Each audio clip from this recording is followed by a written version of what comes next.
And I think that's the consistent thing. Like I often have these opportunities that I'm like, oh, okay, I have no sweet clue how I'm going to do this, but I'm just going to do it. And then it'll happen. And that's, when I was 21-year-old Kristine in this room full of people, also when they would say, I don't know this, and they'd ask me a question and I didn't know the answer, my reply was always, I don't know, but I'll get back to you next week. Like one of my things consistently is that I will show up in a position where I'm quote unquote an authority, but I'm also willing to say, you know what, I don't know the answer to that. Let's figure it out together. Or let's move forward, or I'll come back with that. And I'm willing to show those vulnerabilities and those mistakes with people because we're all human.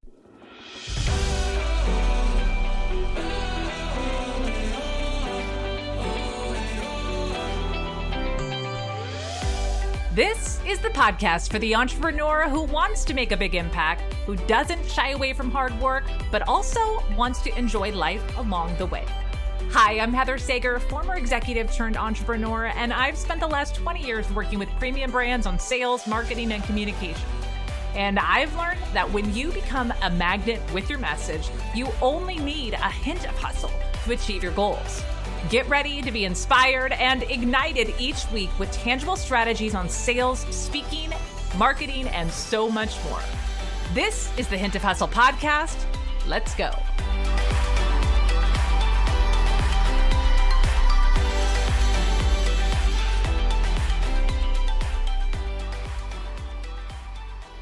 Well, hey there, and welcome back to another episode of the Hint of Hustle podcast. I'm your host, Heather Sager, and friends, this week's interview, you are going to love, as you do love all of them. I'm bringing you my friend, Kristine Richer, under the name Kristine Rose Photography. If you love beautiful images, specifically beautiful images of the sky, Kristine specializes in Milky Way photography and has an online education business teaching other photographers how to capture that Milky Way photo.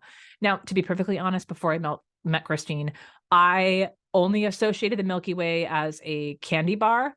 Never even thought about it as something different, nor did I think there would be an entire business centralized around teaching somebody a very specific form of photography. But it just goes to show you that when you specialize in a very specific area, people want to learn about it, they will pay you great money for that. And the thing that I love the most about Kristine's story, which is why I had to have her on the show, side note, you're going to learn how I met Kristine. And at the very end of the episode, I tell you the activity we did together at the place we met that we were both literally sobbing over. Like, yes, but that's at the very end of the interview. We finally share what actually happened at the event we met at. But the reason why I wanted to have you on is Kristine's story is like many of us, where she hustled her booty off through her 20s, establishing herself in her career. And here's the thing, her photography has been published in print runs in more than 1 million print runs of more than 1 million. Been shown all over the world. She had an exhibit with her featured in it last summer in Nova Scotia. She has notably had billboard-sized images shown at the Javits Center in New York. Side note, I once did a trade show at the Javits Center, so I'm familiar with that. Also in Nuremberg, Germany. She's very, very successful in the photography world, but she's very, very humble in the business world, y'all. And she's an incredible business, and she has done it with 2 kids at home. She's got a 3-year-old and a 6-year-old, and she is just one of the most humble business owners that I know. And I'm just in awe of how much she has accomplished. And she's just amazing. She's freaking amazing, and you're going to love her. And I want you just to pay attention to the language she uses in this episode. There are a lot of nuggets, but specifically, she'll give you her secret recipe for what she embraces from an attitude perspective, from a skill perspective, her relationship, of course, with the word hustle, how that's evolved, really what made the big difference for her when she shifted from hustle into having a business designed in a way that actually fuels her own creative gifts, things that she loves doing. It fills her own cup and gives her the space and freedom to focus on her family. So I will not make you wait another minute. Here is my interview with Kristine Richer. Get ready. It's a good one.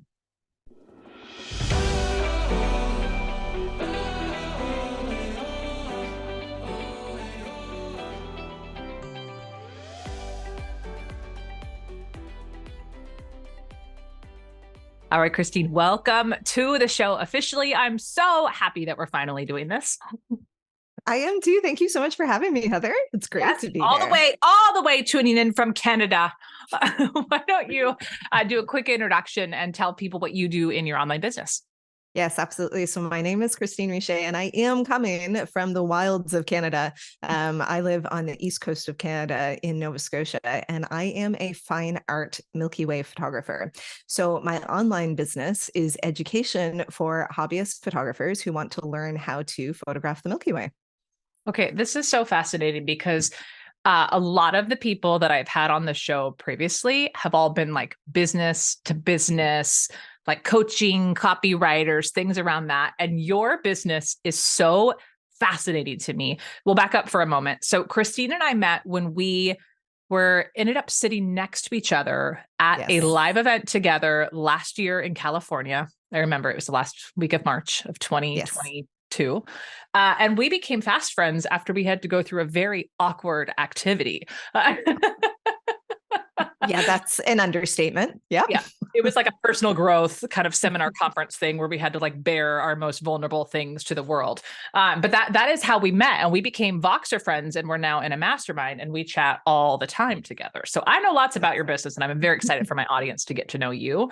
I am curious, that program that we did together, was that the first like bigger, higher level program that you invested in for your business? Yes. Yep. Absolutely. It is the very first one. I invested in the entry level to that program in 2019 when I was pregnant with my daughter. And then, in 2021, I got into this higher level program. First time I've ever done something like that. I didn't even tell people I knew how much it cost, because they would have just been like, are you kidding me? Like, that's a mortgage. What are you doing? Yeah. We do some wild things as business owners, but hey, it brought us together, and it's been a very great program. That's right. Okay, so I want to talk about lots of things today, but let's talk about, so your business specifically, photographing the Milky Way. Like, so did you start as a photographer? Like, give us how did you develop your expertise, and then why the pivot into online business? Yeah, absolutely. So I did start as a photographer. So I went to a local art university here called NASCAD University. So the Nova Scotia College of Art and Design. That's a university. It's confusing. So I went there with the intention of being a photographer. I actually did 2 bachelor degrees in 5 years there. I did a Bachelor of Fine Arts with a major in photography and a Bachelor of Design with a major in interdisciplinary design. Straight out of university, I went and worked in what I call corporate creative, where I worked for an international toy company, and I was a product designer. I've designed thousands of kids' toys, and I ran the photography studio. So I worked there for 11 years. Now, in addition, that whole time... Hold on. You designed kids' toys. Are we just going to glaze over that? Like, what kind of toys are we talking about? Like arts and crafts toys. Arts and crafts. Probably the biggest ones that people would have known, but I've been out of it now for a few years since I've been in my own business. But squishies were like, the foam toys that you squish. The squishy mellow things? Yeah. So ours weren't squishy mellow, but they were that. And we sold like millions of them. Yeah. Oh my gosh. My kids have 2 ones they're not squishmallows. They're like a different brand, but they're like shaped like donuts and animals simultaneously, which is weird, but they love them. They love them. Would have been some of the ones that I worked on, because yes, we had ones like that too. Yeah, that's cool. Yeah, so I did that. Now, in addition to that, actually, before that even started, I also, while I was doing my undergrad, I started teaching photography at the university. So while I was at NASCAD University, I started teaching photography to adults. I worked in the extended studies department, and I was like little 21-year-old Kristine walking into a room full of 16 adults. Youngest one in the room was me. And I'm like, okay, let's learn. So I have been teaching for longer than I've been doing anything else. And then from that, I kept teaching until I had my son. I had my son in 2016, and I worked a lot. I taught at NASCAD. I worked in my full-time job, and I also had a side hustle the whole time. I ran my own photography business the entirety of the time that I was doing all that. And then I had my son, and I was like, can't do this. Like, I basically teaching at the university, I didn't make any money. The tax bracket that I was in, all the money that the university paid me just went to extra taxes. So I was like, I love it. I love teaching, but I can't be away, be out of the house at 8 a.m. and not get home until 10:30, 11 o'clock at night when I have a small kid. So I stopped teaching at the university and I started teaching privately. And I taught privately through after I had my son. So it would have been 2018 through the next year and into 2019. And I got pregnant with my daughter. And that was I had my daughter in 2019. So I was teaching up until about mid 2019. And then my daughter was 6 months old in March of 2020. And that was when I was like, okay, she's 6 months. She can eat. I am no longer the sole provider for her. Like, she can have someone, other human can come here and give her food and keep her alive. That means I can start doing a little bit of teaching. And I hadn't yet. I was like, I'll go back to my full-time job and et cetera. I was on Canadian here. So we have maternity leave. So I had a year-long maternity leave. And then I started running ads to my classes and no one was buying. And I remember sitting at my kitchen table and my husband's there. I was like, I wonder if no one's buying because of this COVID thing. It's weird. Normally people have started buying my course by now. And well, I think everyone here knows what happened with that. So I pivoted and decided to take my courses online. And if we want to back up and see how did this shift, because I have done multiple genres of photography, I started doing Milky Way photography specifically after my son was born. And this will be for any moms here who have gone through that phase of just complete and utter kind of madness that it is when you're in the newborn phase. I really loved, prior to having my son, going out hiking with my dog, taking pictures of sunset. Like, we do long, like, sunset hikes. And then it was like, I always had my son at bedtime, and bedtime somehow was always sunset. Like, sunset's not the same time throughout the year. It's always sunset. And so I was just like, you know what? I'm not sleeping. So why don't I just get less sleep? And after I get him down to bed at night, I'll go out at night and take pictures. And that's how I started being a Milky Way photographer. And then everything cascaded from there. Okay, most moms in that phase, right, of the like, oh, I'm not sleeping, we go to like Facebook or now TikTok or like we pass the time. But man, you like said, okay, how can I like fuel my soul and get outside? I mean, you're outdoorsy person. I always like to think that I could be an outdoorsy person. Maybe that'll come. I don't know. I am an outdoorsy person. I grew up in the middle of nowhere in Nova Scotia. And so like what my entertainment was as a child was going out into the woods. Yeah. You know, like my mom always used to tell this story how like my brothers lost me and they were just like, I wish you would stay lost. And I just like went and brought a blanket out and was sleeping in a field. In the middle of it. Anyways, so yeah, I like being outside, but it was definitely like, it was a fueling. Like, I remember being in this stage, like, who am I now? And I just felt like I had lost a huge piece of myself because I lost that creativity. And this was a way to do it, even though sleep probably also would have been a good idea. But yeah. Okay, you mentioned the word creativity. I know obviously as a photographer, there's like this baked in creativity that comes with that. But one of the things that I've always really admired around how you run your business is you're curious and you're really creative for how you explore new things. So can you talk to us? I want you to share a little bit about how you launch in your business and how you innovated that recently. Yeah, absolutely. So my launches, I open up registration for my signature course, my Milky Way Photography Masterclass, a couple times a year. And I always run these live events around it because I just enjoy getting to be around people and bringing people together. So the fact that I get to have thousands of photographers come in and like, it's the coolest thing when they're like, I didn't know my entry-level camera could capture a photograph of the Milky Way. They're like, I was doing all these things wrong. And in my training, I'm not necessarily the best at naming things. So it's called Your First Milky Way Photo. And I teach people how to go out and get their first shot. So I've been doing this training now since 2020. And this past year, I was kind of being like, well, am I going to keep doing this? Maybe I'll like put my program on evergreen and I won't do the live launching. And then I had this idea. And once I had the idea, I was like, that's crazy. And I was like, but yeah, it would be really cool if I could do it. So the idea was to, in this live training that I did, I do 3 separate trainings, to live stream me out on location, actually photographing the Milky Way. And the tech that goes behind that is ridiculous. It's absolutely ridiculous, but I did it and it was amazing. Like, it was the coolest thing I think that I did last year, and I had a lot of really cool opportunities last year. And I was able to find a place that was dark enough that had Wi-Fi connectivity. And I was able to get all the tech working. And then when I actually took the photos, they actually worked, because that was another thing. It's like, well, let's hope this works out.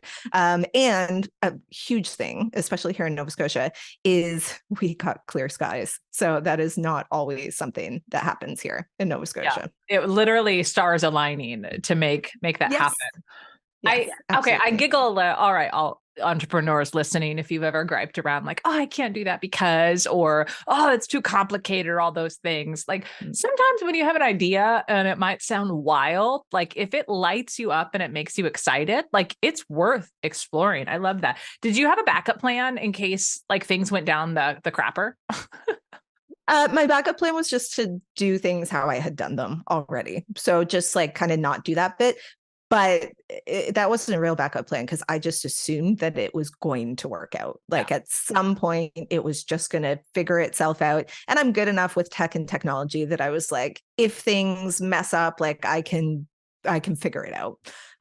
So maybe not the best planner there, but I had wholeheartedly like, this is going to work, and we're going to make it work. And the other piece on that is that like, I was very communicative with all of the people who were in it. And so, I would come on in the morning and be like, okay, we thought it was clear skies tonight, but here's what's coming on.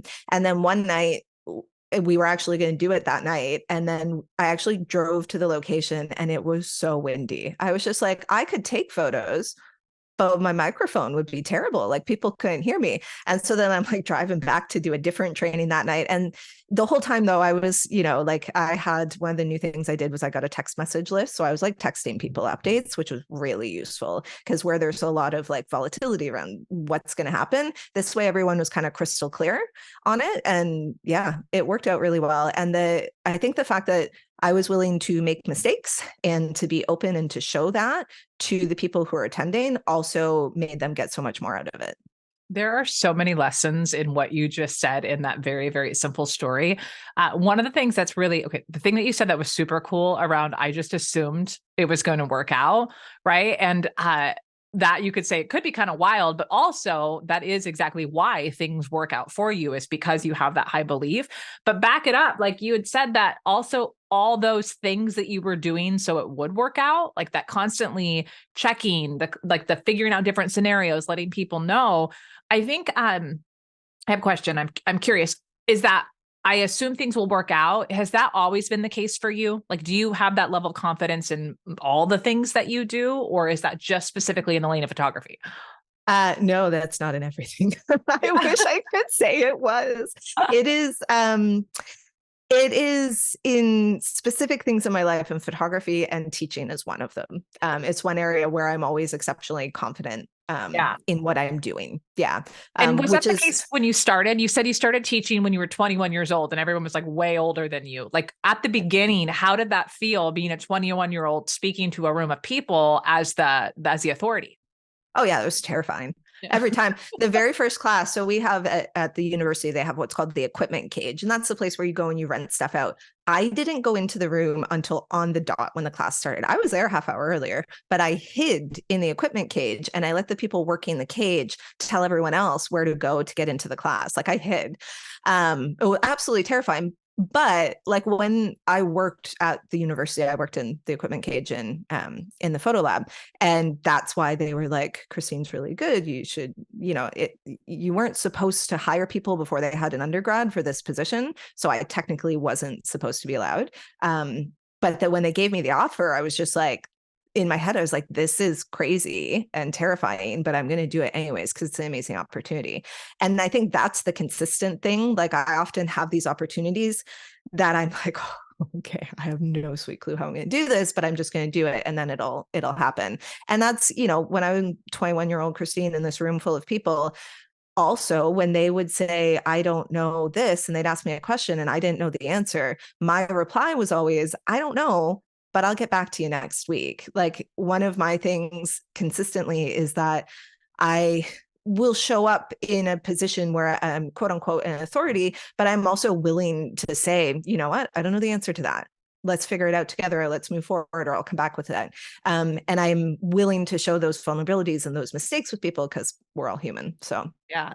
And has that been something that over time that your courage muscle of saying yes or putting yourself in scenarios where you are going to have to be courageous, has that grown over time? Oh, absolutely. Yeah.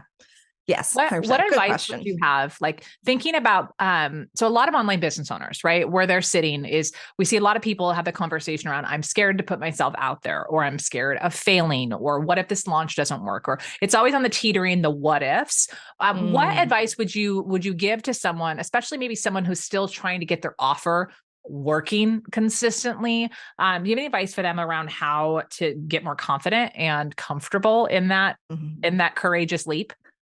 Yeah, probably though, your listeners here aren't going to like it, because the answer is to do it, and to do it very uncomfortably, and know that you will get better each and every time you do it. Like, it's the only way that you are going to move forward with something is to actually take action on it. And the things that have given me the most business, but also personal achievement, have been when I've done things that are wildly uncomfortable, and where I'm like, I don't really know how this is going to go, but I feel that it could be amazing if it works out.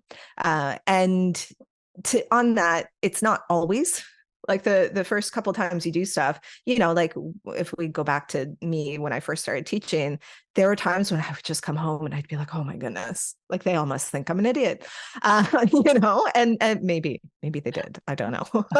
Maybe some of them are listening here. But the more that you do it, that's what's going to give you the confidence. You're not going to magically come up with confidence without actually getting into action. Yeah. I love the fact that you said that you're not going to like this answer, but it's like, do it, right? And I think like that really comes back to one of my biggest reasons for starting this brand, the Hint of Hustle brand, is I think a lot of times people, especially in the online space, are sold that like, oh, it can be comfortable, it can be easy, let it be light. And it's like, no, it actually is going to take work, and it's going to take a lot of discomfort if you want to reach bigger goals. So let's talk about your relationship with the word hustle. I'm curious, what does hustle mean to you? Do you like the word? Do you hate the word? Everybody's got an opinion.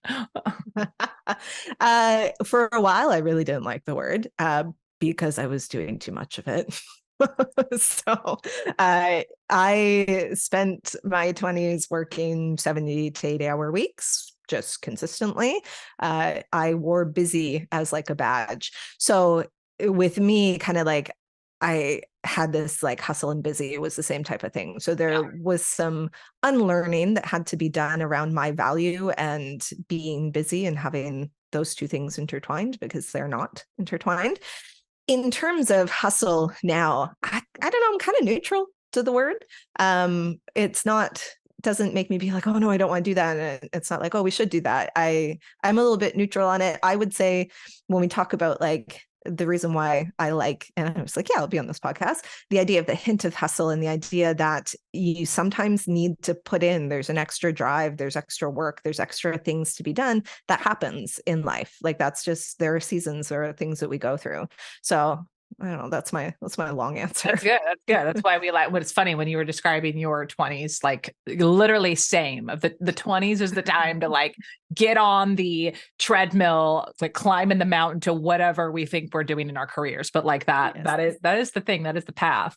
Okay. Thinking about in your business, one of the things for me with hustle is what I view with like hustle isn't just about hard work in one area. It's like putting the hustle into the right kinds of things that light you up. I see that is really where the entrepreneurs that love and thrive off of these hints of hustle are the ones that put the full last effort into the things that they are really good at and that actually fuel them and give them energy. Where would you say that you like hustle the most in your business? Like when are you in a season of hustle? What does that look like? Yeah, I would say it comes up on my launches. That would be the time when I'm getting into the most hustle, or if I'm creating something new. So I'm a pretty rinse and repeat. Like my business is very much, I keep doing the same thing and I keep iterating and making it a little bit better. But I also, like my students would be like, but we all really want this. And I'm like, well, it's not part of this. And so the things that I've created, I have a few other courses that I've created, it's all driven by my students and their needs. If I am creating something new, there's some hustle that goes into that too, but I really like it. Like I get excited about creation. That also extends to creation of new content and new ways to put together like the stuff that's rattling around in my brain in a way that's useful for people, and that they can get results from it. That's something that I get super, super jazzed and excited about. So there will be times when I'm recording a course and it's like, get the kids to bed, come back downstairs, turn the lights on, start recording for another 3 hours. But I really enjoy that. Yeah. I do too. Like that definitely describes how things are in my business. A lot of people I hear that they're like, oh, live launching, it's terrible. But I think like kind of what you're describing, you enjoy actually live launching. You mentioned that earlier, like the thrill of that teaching live piece. What would you say for someone who's like, oh, I hate live launching? Well, don't do it. Yeah. But also, why do you hate it? What is it about it? So when I was running all my first launches and doing it all by myself, I had to get my email set up, get my social media posts done, do the reminders, like all of that stuff. And also had to like have energy to be like charismatic in front of people that I've never met before, who are all going to have opinions about me. Like that's a lot. It's a lot. And so if you're, yeah, it's a lot. So if you're doing all of that, yeah, you're not going to want to show up on camera and be with people. But the reason I enjoy live launching, that I get super excited about it, is that there's like this collective energy, and it makes a heck of a lot of sense for what I'm doing, because I live launch during the new moon cycle. So I sometimes sound new agey here, but I live my life by the moon cycles. Like I know when the new moon is, it just happened on the 21st. And I know when the full moon is. I have cycles of activity during the new moon and cycles of rest during the full moon, because you can't photograph the stars with the moon up in the sky. Yes. So my launches. So hold on real quick. What's funny about that is you're totally right. Like most people are like, oh, is it your inner body, your like energetic thing, which I know there are things around that. Yes. But like literally for your business, it is moon and stars. Like, yes. Yeah, actually, literally. Yeah. I do get a lot of people being like, oh, like this. And the like, we're in retrograde. I was like, I don't know about any of that. I was like, but I do know the moon can't be up in the sky when I'm taking pictures. So, but also for my live launches, because especially with my Milky Way launch, I actually teach people to get out there and take their first photo. It needs to be launched during a specific period. People need to be consuming the content at a specific time. So it just makes sense. And then on top of that, you actually get people going out. You get a lot of people being like, it's raining here, it's cloudy here. There's a lot of that. But then you get all the people who are actually going out at the same time and coming back into the group, and the collective energy that's there is something that I personally would really, really miss. Yeah. I love that. And I think, you joked about it when I asked you the question, you're like, well, then don't, but exploring what we don't like about it. It's how you just described doing a launch and having to do like your own copy and the emails and all those pieces. I'm reminded, I'm going to share for a second. One of my private clients I'm working with right now, she literally is going in launch mode. Shout out. I know you're listening. She had texted me yesterday. It was like, holy crap. It was her first launch. All of the pieces moving. She was overwhelmed and it was instant. I hate live launching. This is terrible. I never want to do it again. She was already planning how to not have to do it. And I had asked her the direct question, do you have to do all these things? And I'd asked, like, I went specific, like, what are the things that are going to the dial? Who's on your warm list? Who could you reach out to? How could we simplify this to make it fun? Because the direct question I asked was, would you still be feeling this way if you were hitting your revenue goal? And these are things we have to ask ourselves, right? But I think what she said back to me is what I wanted to share. And she goes, holy shit, it never occurred to me that I could do it differently. And that's a big takeaway that I want people hearing is the reason why we're having these kinds of interviews in the show is to give people different flavors around how business could look like behind the scenes. And the takeaway is choose what lights you up And it might be a little hard to make it work, but for you, you like live launching. For somebody, if they really don't like it, do exactly what you said. Question, why don't I like it? Is it because it's not working? Or is it because you don't like that physical pressure of having to show up? But design the business how you freaking want to. Like, Yes. That's the takeaway, y'all. That's right. Do what you want. Yeah. Design how it's going to work for you and for your energy and the way you like to show up and interact. Yeah. Yeah. So let's talk about that piece in the energy. So you'll go through your seasons, especially with launches, with the moon cycle. And Yes. and then I say that, by the way, joking. I am kind of interested in getting, like, I'm trying to start to understand these things. I've been very into human design lately, which took me down to reading horoscopes and actually considering these things. So y'all, I'm starting to go a little woo here. Not the point of this rant. But can we talk about when you're not in hustle mode, like when you're not in launch, what does like your typical work look like? I mean, how many hours a week do you work? And Kristine, do you actually like rest? Like what's your flow on when you're not in hustle mode? It really depends. I feel like, so we're doing this recording in January. I feel like I haven't rested for a while, but I also have two small kids. Like my daughter is 3, my son is sick. Freudian slip. He's 6, but he's also sick. He's sick and 6. Yeah, he's sick and 6. And I also have a parent who's very sick, and I'm primary caregiver in a lot of ways. So it feels sometimes like I am not resting really that much at all. But in reality, I do take quite a bit of time away from the business. It's not just necessarily structured or scheduled time. It's more so somewhat reactive. But my business is able to handle that. So it really depends. Like there will be times where if I have a week where the kids are in daycare and school every single day, and I can work 7 hours each day, that's amazing. I get really excited from that. But very often it's not the case. Like I'm often working maybe 3 to 4 full-ish days a week, and then doing some evenings here and there, depending on whatever's going on. In terms of actual rest, like I didn't work most of December. I worked the first week of December, and then I took off the rest of the month because it's busy, like life-wise, it's just busy. And in the summer, I take some time off too. Now, last year, I had a solo exhibit. I had a gallery, fine art gallery here, take me on as an artist and give me a solo exhibit, which doesn't generally happen. Like when you get your first exhibit, you're like part of a group one. So the summer actually was super busy for me. But this year, I've actually structured it so that there will be a lot less of that actual working happening in the summer. So, holidays time, December, I take time off. And then in the summer, and then just whenever I need it, like I will, some days it'll just be like, okay, the kids were sick all last week. I was doing extra, and it'll be Monday and I'll be like, okay, I got my stuff done. My assistant has what she needs to get the podcast up. I'm going to go take a nap. And I go and take a nap, and it's the best thing ever. It's so good. Best boss ever. Yeah.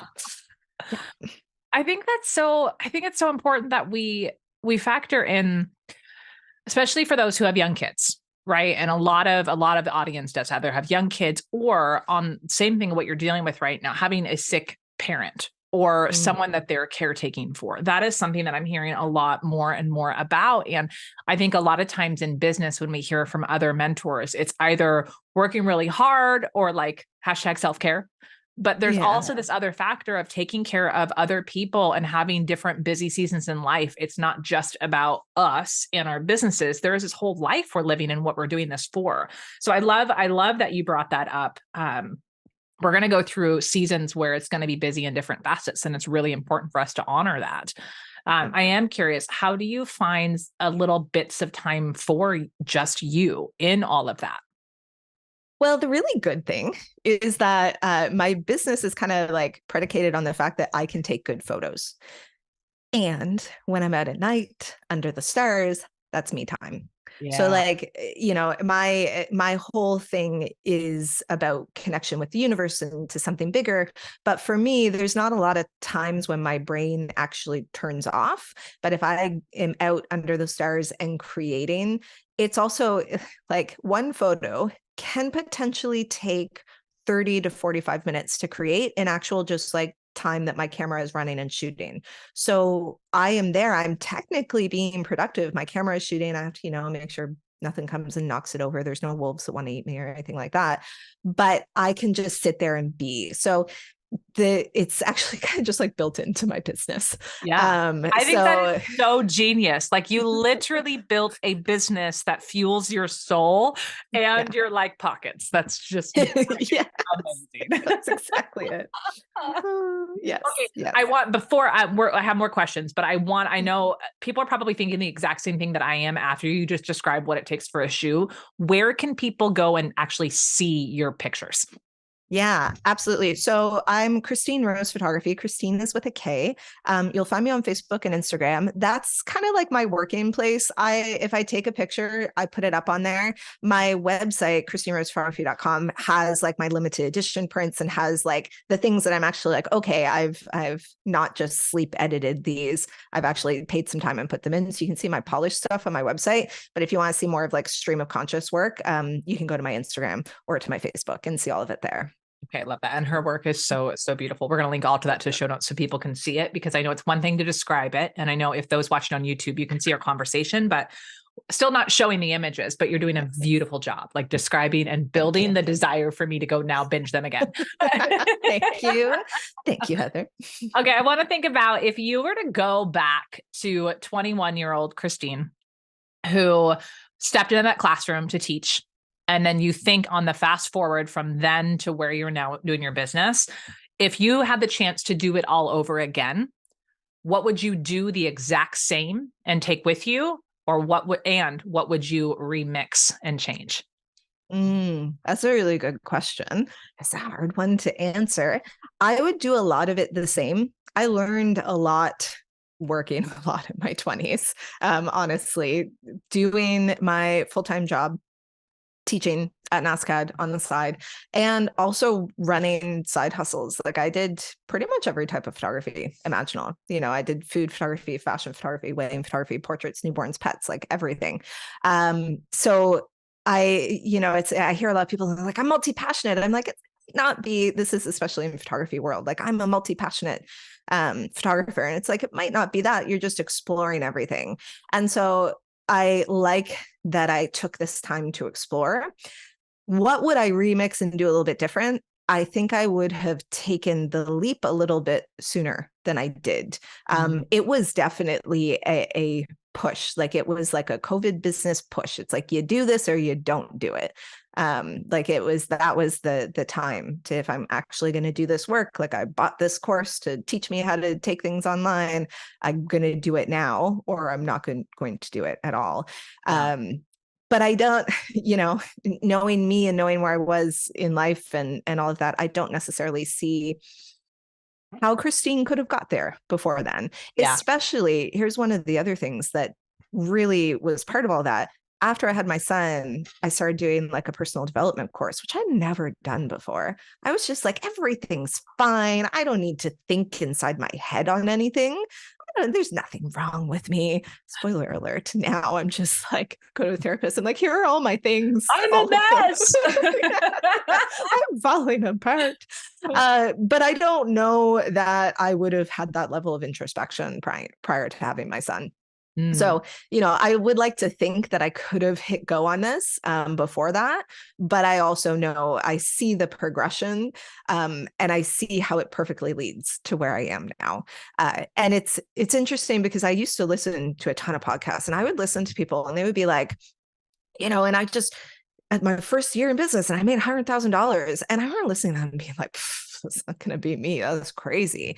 And I would listen to them and I would come up with all of these reasons why they could have done it. I'm like, oh, well, it makes sense, of course, that you did that or that you were successful. Like, look at all these things in your life that led up to it. And now it's like, oh, I did get 6 figures in my first 12 months of bringing my courses online. And now I have this like hindsight 2020 thing where I'm like, oh, I see all of these pieces that fit together in my path that brought me to this point. Yeah. Oh my gosh. That's like gives me chills thinking about that, because I've had the same conversation with so many business owners. When you get to that point where you're able to look back and see how, okay, all of these skills that you've been collecting all the way, the resilience, the tenacity, the hustle, all the pieces, when you find what you enjoy doing and what you can make money from, and you're putting it into action, I feel like that's when you get clarity around how everything connects. Yeah. I love Yeah. that. I love that so much. Absolutely. Do you have any advice for a business owner who listens to this interview going, okay, I'm like curious about your photos, but more so they're now going, okay, I really want to start taking my business seriously, give myself some freedom in my business. What's your best advice for other business owners who are trying to navigate maybe a season of hustle? Absolutely. So have a goal, and have a goal that motivates you. I say it very simply, like, oh, I took my business online 2020. Okay. So I had a 6-month-old daughter at home. I had my son, who was 3 years old, home. Not actually 3, it was just turning 3, home. And I was full-time with them home. My husband was home, but working. Fortunately, he has a position where he could work remotely. And I said to my husband, like, okay, I'm going to do this. I'm going to start this course. And he was like, you're on maternity leave. You're supposed to be like napping. I was like, nope, I'm not. Because in my head, I could see it. I was like, what if I don't have to go back to my full-time job? What if I could make a living creating art, doing something that fills me up, transforming other people's lives, and also bringing flexibility to our house? So on days like today, when my son is homesick, I can be home with him. I can do some work. I can make him food. I can take care of him. I can be up in the middle of the night. Like, we have all of this flexibility. And I could see that with crystal clarity when I was in it. And I say when I was in it, like, just to give you a picture of how this course came to life, and how because I did a live launch. Never done anything like that before, by the way. Like, this was all like completely brand new to me. I didn't even know like what Evergreen was at that time. The program we were in, they were like live launching. It was getting really good results. I was like, okay, that's what I'm going to do. But I built all of that after 8 p.m. in the evenings, after my daughter and son went to bed. At midnight, my daughter would get up to do a midnight feed, and then I would work until 2 a.m. And then I would get up at 8 a.m. with the kids and be with the kids all day until 8 p.m. And then I did that while I built out the launch, and then while I built out the course over the next, I think it was 6 weeks to build the first course. And my husband did not get it. Like, we were definitely like, there was tension there, because he was like, what are you doing? Why are you doing this? And so if I take this full circle, because I've gone on a story rant here, back to my advice, it's you have that goal, you can see what you're working towards in mind, because there will be times when you go hard at it. But if you have that end goal in mind, and you are doing the things that will actually move the needle to get you to that, that's what's going to keep you motivated and let you go through the times where maybe you do have to do more. But it will get you to the place where it's like, okay, I can take a step back. And then you come back and forth as you go through it. Yeah. Okay. Mic drop. That was a very good side tangent story. It was not side tangent at all. It was beautiful. And that is it. I think that's the thing, is in order to create the life that you want now, you have to put in hard work. But for you, that connection point around getting really, really clear on the big goal and then put your full ass into it. A freaking man, girl. I love it. I am so appreciative of you. And I'm still constantly, I joke all the time. I remember my first impression of you after the event, after we like cried together. So, okay, I should give you guys context. Kristine and I'm going to give them the short story. Kristine and I had to sit next to each other. This activity was to write a letter from the nagging bitch voice in our head who says all the shit about us. We all have that voice, right? We had to write a letter from that person of like all the things they say to us in our own heads. And so Kristine and I sitting next to each other, along with our friend Amanda, we're writing our letters, and we're all crying, writing it down. And then afterwards, the facilitator, he's like, perfect. Now turn to the two people next to you and read your letter out loud. And we're like, what the So that was my first meeting of Kristine, was just like, let me just pour out the like worst thoughts in my brain to another person. So we have a very deep connection.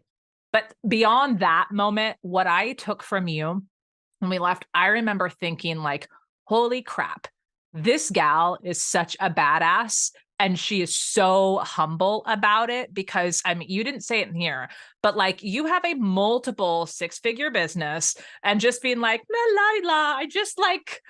I don't know what I'm doing. I'm just showing up and doing it. And you were so humble about it, but you are fierce, girl. And you like know way more about business than you give yourself credit for. And I am just in admiration for you. Like, you're so great.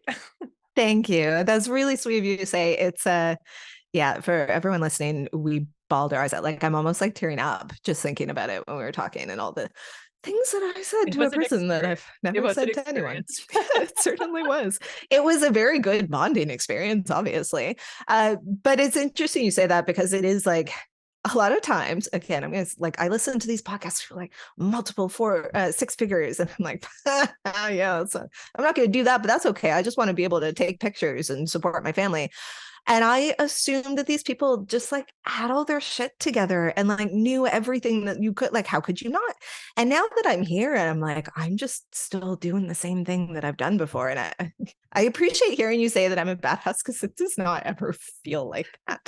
So thank you. Please wear the badass badge for the rest of the day. We've swapped out the busy badge for the badass badge. You're just a rock star. And I am so thrilled that my audience gets to hear from you finally. So best place to connect with you. Tell us about your podcast. Is it specifically for photographers? Yeah. I mean, it's supposed to be.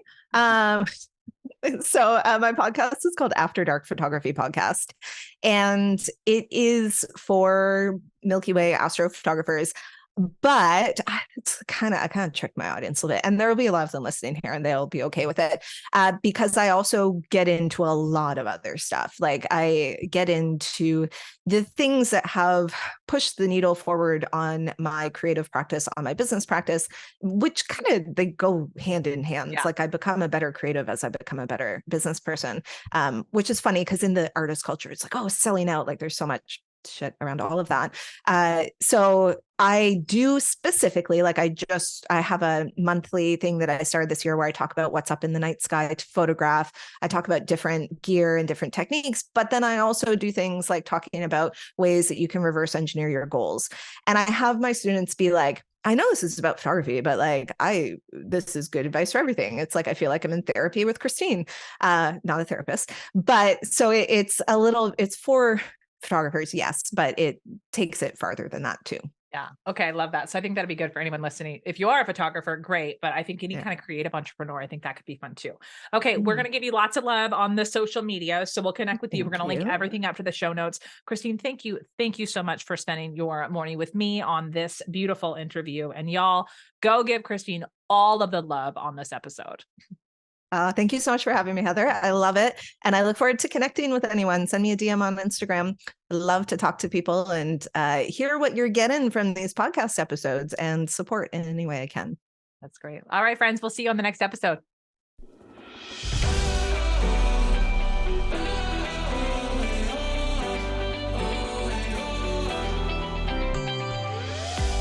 Thanks for listening to another episode of the Hint of Hustle podcast. If you're in a season of hustle, consider this the permission slip you didn't need to take a beat. Go on a walk, stretch, call a friend, go reheat that coffee for the 4th time and actually drink it. Because those big dreams you're chasing, they require the best version of you. And if those goals include expanding your audience, establishing your industry credibility, and selling your premium price programs, the best way to tackle this is through speaking. Your voice is your best brand asset, and we'll teach you how to use it as a marketing tool. Head on over to thespeakercode.com/start, and I'll see you there.